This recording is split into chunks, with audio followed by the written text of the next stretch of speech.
So what exactly is Torah? Torah does not equal law. Torah is the 5 books of Moses. It means instruction or training. Genesis chapter 26 verse 5. Because that Abraham obeyed my voice and kept my charge and my commandments by my statutes and my laws.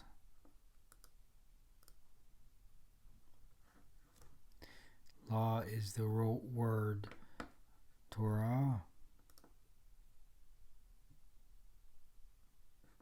Torah means direction or instruction. The root word is yara,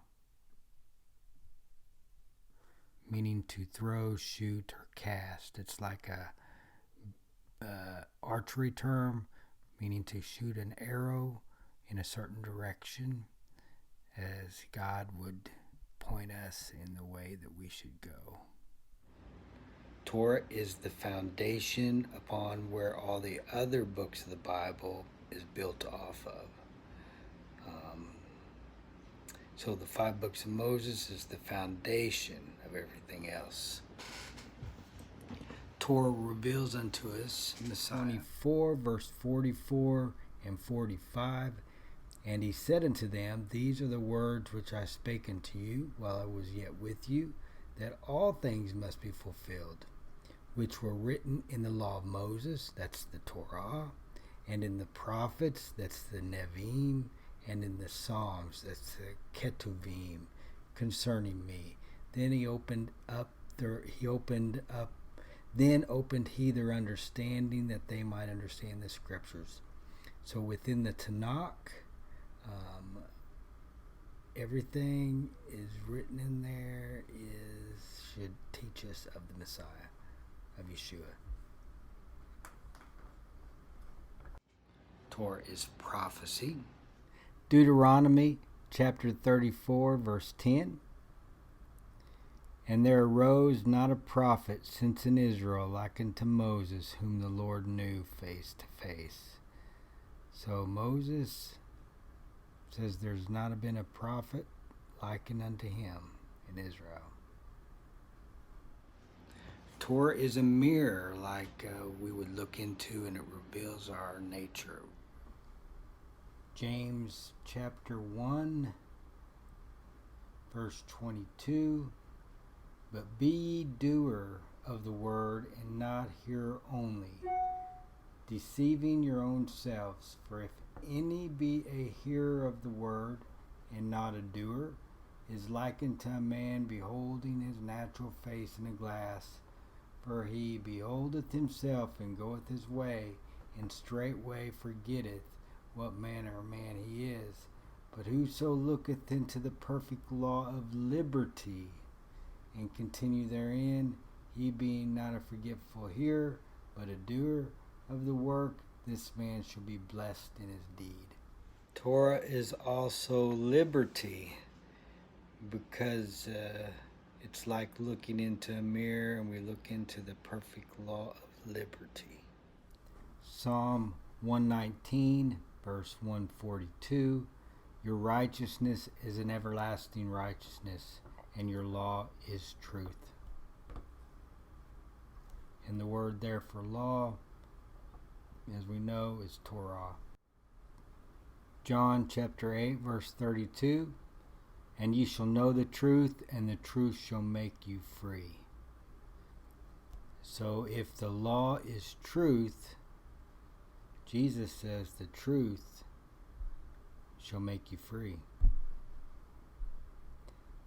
Perfect law of liberty. And where the Spirit is, there is liberty.